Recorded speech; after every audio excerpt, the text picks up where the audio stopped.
श्रीधाम नाथ ब्रह्म सेवा आश्रम के इष्ट देवता श्री दत्तात्रेय भगवान, माँ भगवती राज राजेश्वरी त्रिपुर सुंदरी, माँ नर्मदा जी के श्री चरणों में कोटि कोटि वंदन, कोटि कोटि नमन। आज बहुत ही महत्वपूर्ण विषय है। माँ नर्मदा जी के परिक्रमा से पूर्व हमें क्या तैयारी करना चाहिए। इस पूर्व तैयारी में हम कैसे परिपक्व हो, ये सबसे महत्वपूर्ण उपलब्धि है। तो चलिए आज हम जानते हैं कार्तिक मास की पूर्णमासी के दिन चातुर्मास की पूर्णाहुति होती है और तत्पश्चात चातुर्मास की पूर्णाहुति के पश्चात माँ नर्मदा जी की परिक्रमा का प्रारंभ समय शुरू हो जाता है। इस समय माँ नर्मदा जी की परिक्रमा हेतु काफ़ी भक्त निकल चुके हैं। कुछ भक्त माँ नर्मदा जी के परिक्रमा हेतु आ रहे हैं और कई भक्तों की मनोकामना है कि हमारे जीवन में एक बार हम माँ नर्मदा जी की परिक्रमा करें। यह माँ नर्मदा जी का परिक्रमा प्रारंभ मार्कंडेय ऋषि जी ने किया हुआ है और ऐसे मार्कंडेय ऋषि जी ने माँ नर्मदा जी की परिक्रमा बहुत समय पूर्व की थी। वो ऋषि थे, साधु संत सन्यासी, इनके लिए माँ नर्मदा जी की परिक्रमा कोई कठिन नहीं है। परंतु जो पारिवारिक लोग हैं, संसार में रहते हैं, ऐसे लोगों के लिए माँ नर्मदा की परिक्रमा हेतु थोड़ा कठिन परिश्रम करना होता है। उनके लिए कठिनाई होती है, नए नए उनके लिए परिश्रम सहा नहीं जाता। तो इसमें हमें क्या पूर्व तैयारी करनी है। तो चलिए हम सर्वप्रथम निर्धारित समय, हमें माँ नर्मदा जी की परिक्रमा के लिए निर्धारित समय निश्चित करना है। तो निश्चित करने से 10 दिन पूर्व, 20 दिन पूर्व हमें प्रातः सूर्योदय के पूर्व उठकर ठंडे पानी से स्नान करना अत्यावश्यक है। ठंडे पानी से स्नान करने की आदत बहुत ज़रूरी है ताकि माँ नर्मदा जी के उत्तर तट पर, दक्षिण तट पर 3800 किलोमीटर के करीब करीब यह यात्रा होती है और इस यात्रा के दौरान हमें कोई गर्म पानी की सुविधा नहीं मिलेगी और हर दिन माँ नर्मदा जी का स्नान ये तो अति उत्तम है, बहुत ही उत्तम। तो जिसके चलते यह यात्रा नवंबर, दिसंबर, जनवरी, फरवरी इन समयों में की जाती है। तो इस समय ठंड बहुत होती है। फिर मार्च, अप्रैल, मई, जून तक धूप का समय होता है, तो उसमें इतना कठिन परिश्रम नहीं होता। परंतु सबसे कठिन परिस्थिति तो यही है कि प्रातः सूर्योदय के पूर्व उठकर ठंडे पानी से स्नान करना, ये बड़ी तपस्या है।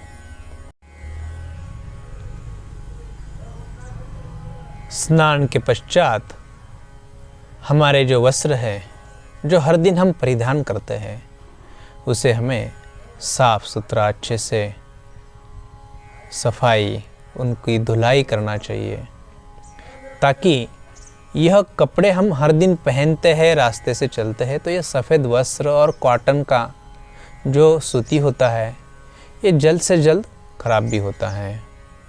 दूसरा, यह वस्त्र पहनकर हम अगर दीर्घ शंका, लघु शंका के लिए जाते हैं तो ये अपवित्र हो जाते हैं। तो जिसके चलते समय समय पर इसकी स्वच्छता और पवित्रता रखना, तो हमारे वस्त्र हम खुद उसकी सफाई अच्छे से करना, यह बहुत महत्वपूर्ण विषय है।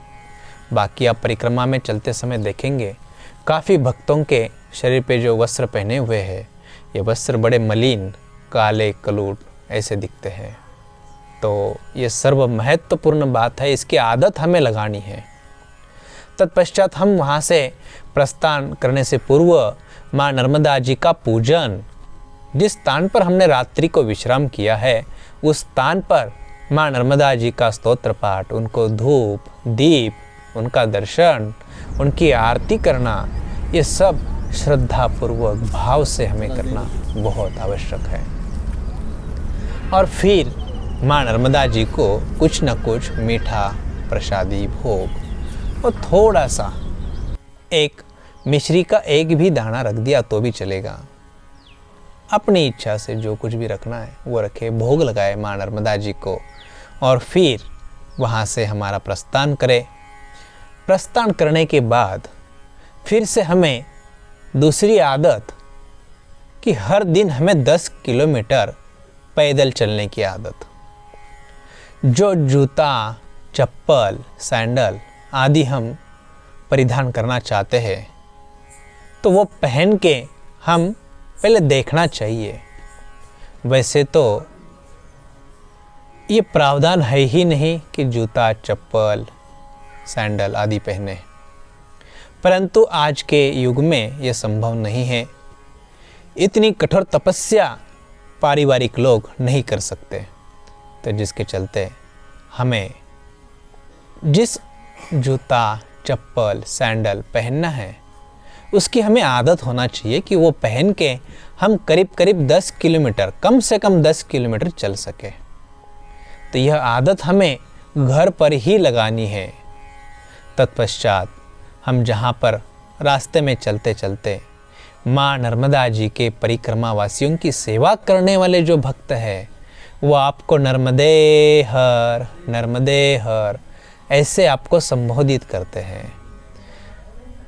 वो आपके लिए अल्पाहार, दोपहर की भोजन प्रसादी, दोपहर का विश्राम, रात्रि का विश्राम के लिए आग्रह करते हैं। तो अपने समय अनुकूल परिस्थिति अनुसार हम उसका लाभ ले सकते हैं, परंतु हम उसका लाभ लेना नहीं चाहते हैं तो उन्हें माँ नर्मदा जी से प्रार्थना कर नर्मदे हर ऐसा कहकर संबोधित कर फिर आगे हम बढ़ सकते हैं।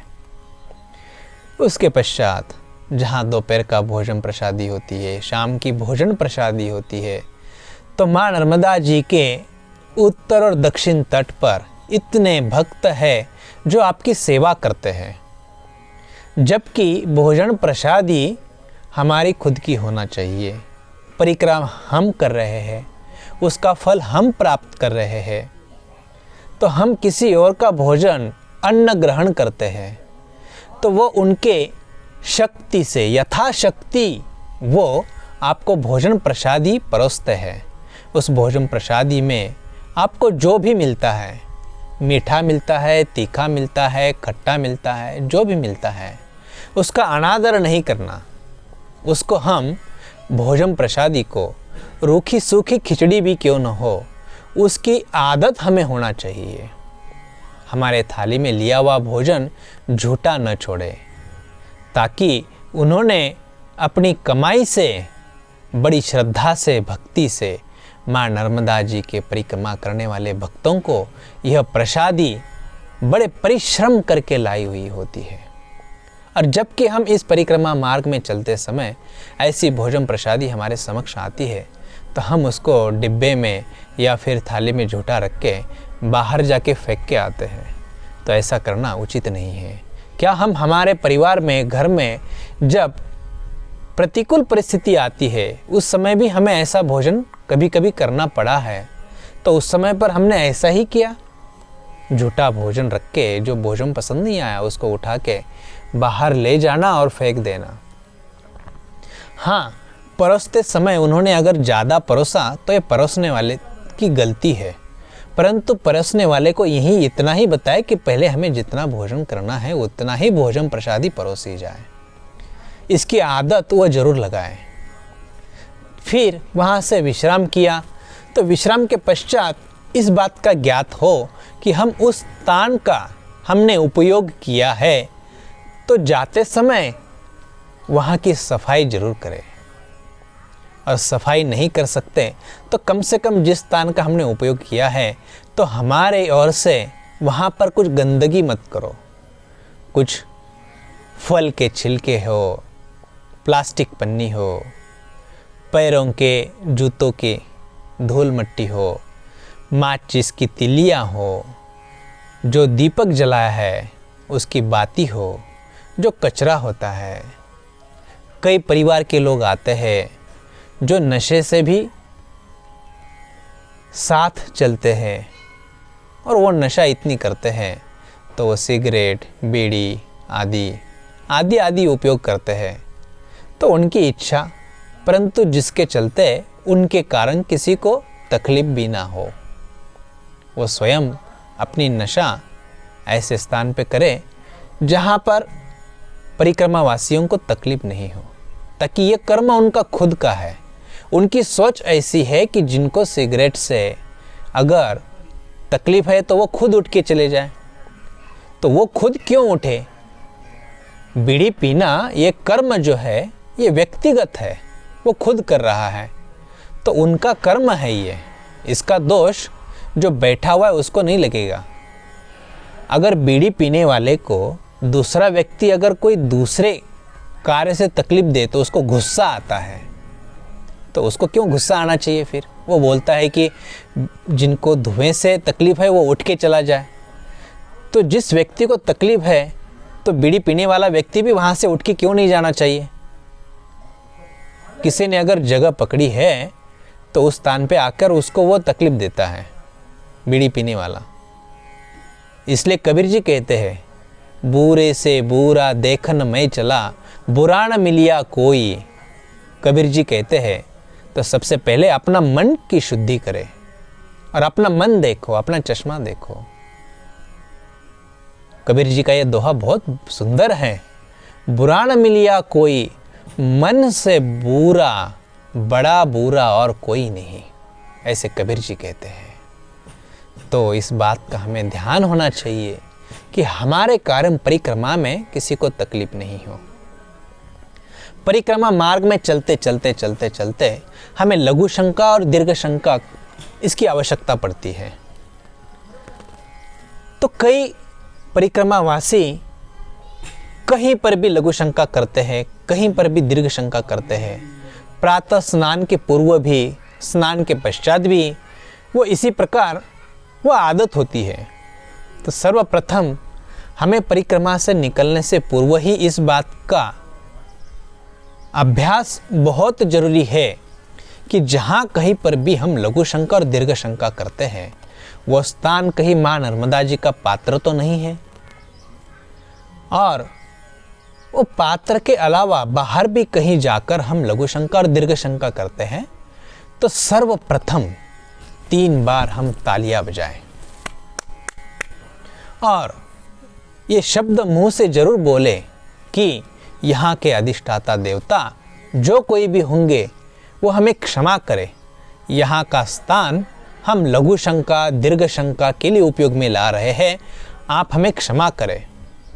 और तत्पश्चात ही उस स्थान का उपयोग हम लघु शंका के लिए दीर्घ शंका के लिए करें, अन्यथा उसका दोष लगेगा। उसका दोष परिणाम स्वरूप आपके स्वभाव में परिवर्तन, आपका चिड़चिड़ापन, आपको कई सारी अशांति, कई सारे दुख झेलने पड़ेंगे। ताकि माँ नर्मदा जी के तट पर, माँ नर्मदा जी से 7 कोस दूर तक कमंडल से कमंडल टकराते हुए अदृश्य सूक्ष्म रूप से कई बड़े बड़े योगी, महापुरुष, सिद्ध पुरुष, साधु संत तपस्या कर रहे हैं, परिक्रमा कर रहे हैं। आसन से आसन लगाकर बैठ जाए तो भी जगह कम पड़ जाए, इतने भक्त माँ नर्मदा जी की परिक्रमा कर रहे हैं, सूक्ष्म रूप से कर रहे हैं। हम आँखों से देखते हैं वो तो बाह्य जगत के हैं, परंतु सूक्ष्म जगत के जो साधु सन्यासी है, योगी महापुरुष है, वो इन आँखों से नहीं, हमारी अंतरात्मा से देखे जाते हैं। तो उनको तकलीफ नहीं हो, इसलिए हम जहाँ पर जो भी स्थान उपयोग में लाते हैं उनकी क्षमा याचना कर लघु शंका दीर्घ शंका का उपयोग करें। फिर से हम आगे बढ़ेंगे। फिर चलते चलते दोपहर का विश्राम भी हो गया, शाम के विश्राम के लिए हम आगे बढ़ते हैं। तो ऐसे करते करते हम परिक्रमा कर रहे हैं। तो हम परिक्रमा मार्ग में कई स्थान पर पहाड़ लगते हैं, चढ़ाई उतराई ये सब कुछ होता है, ढलांग लगती है, तो जिसके चलते इसकी आदत नहीं होती। 8 से 10 किलो वज़न पीठ पर रखना और वो 8-10 किलोमीटर चलना, और उसमें भी फिर आती है चढ़ाई और फिर से ढलांग, ये दोनों बहुत कठिन लगता है, ताकि आदत नहीं होती ना। तो इसलिए इसका अभ्यास हम घर पे कैसे कर सकते हैं। तो 10 मंजिल की जो बिल्डिंग होती है उसमें 10 मंजिल की बिल्डिंग पे एक बार ऊपर चढ़ना, एक बार नीचे उतरना। तो इसका अभ्यास हम करेंगे तो निश्चित ही इस परिक्रमा हमें सुलभ लगेगी, कष्टदायी नहीं लगेगी। अब इसका अभ्यास हम पहले से ही क्यों करें, ताकि उसका रीज़न ये है हमारा जो समय है वो बिगड़े नहीं, ताकि हम परिक्रमा के लिए संकल्प लेते हैं, परिक्रमा शुरू करते हैं। पहले 2-3 दिन चलते चलते हमें इतनी तकलीफ़ होती है, पैरों में छाले आना, पिंडरियों में गोले बन जाना, पैर अखड़ जाना। फिर 2 दिन विश्राम करो, पेन किलर खाओ, फिर ऐसे दवाई लो, डाइक्लोफ्लेम जैसे केमिकल्स पेट में डालो, या ऊपर से मलम के स्वरूप में लगा लो। तो ये तो बहुत तकलीफ़ देता है, और ये दवाई जो होती है ये हमारी बीमारी मिटाता नहीं है, जबकि हमारे शरीर के अंदर के जो सेल्स है जो हमें ज्ञात करते हैं कि ये कष्ट हो रहा है, उस सेल्स को वो मार देता है। तो ये नुकसानदायक है, वह तकलीफ़ नहीं मिटाता। वो एक प्रकार की नशा है, और उस नशे में हमें पता नहीं चलता, वो पता चलने नहीं देता कि दर्द हो रहा है। तो जिसके चलते हमें इन सब का अभ्यास परिक्रमा से पूर्व निकलने से पहले ही करना अत्यावश्यक है, फिर हमें तकलीफ नहीं होगी। फिर से मैं कम शब्दों में बताऊंगा। 10 किलो वज़न, 8 से 10 किलो वज़न पिट्ठू बैग में रखकर 10 किलोमीटर चलना, 10 मंजिल की बिल्डिंग पर चढ़ाई उतराई करना, पैरों में जो सैंडल, चप्पल, जूता आदि जो यूज़ करना चाहते हो उसकी आदत हमारे पैरों को होना चाहिए, अन्यथा पैरों में छाले होना, फिर उसके कारण 2-3 दिन बिगाड़ना, ये सब करना नहीं हो। आप सभी को माँ नर्मदा जी की परिक्रमा हेतु बहुत बहुत शुभकामनाएं।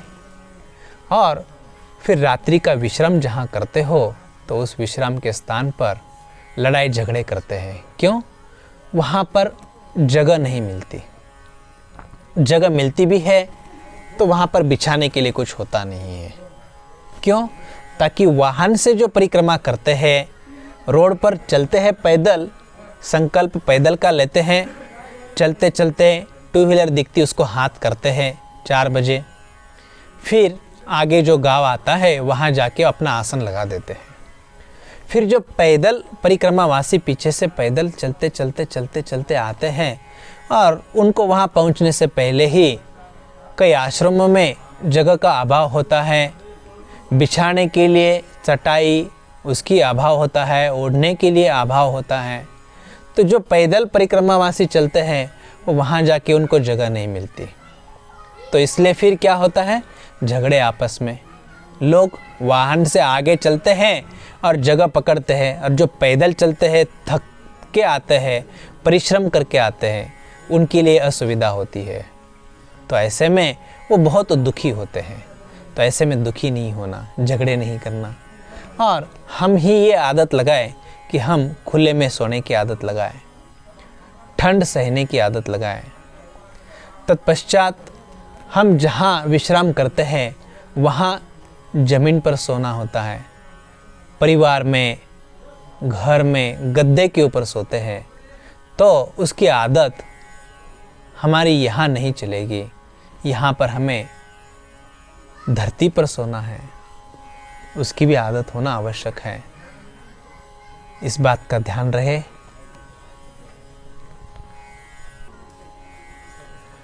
आप सभी को इस समय की माँ नर्मदा जी की यात्रा परिक्रमा करने के लिए श्रीधाम आश्रम की ओर से खूब खूब शुभकामनाएं, और माँ नर्मदा जी से प्रार्थना करते हैं कि आपकी यात्रा मंगलमय और निर्विघ्नता से पैदल परिक्रमा पूर्ण हो, ऐसी माँ नर्मदा जी के श्री चरणों में प्रार्थना करते हैं।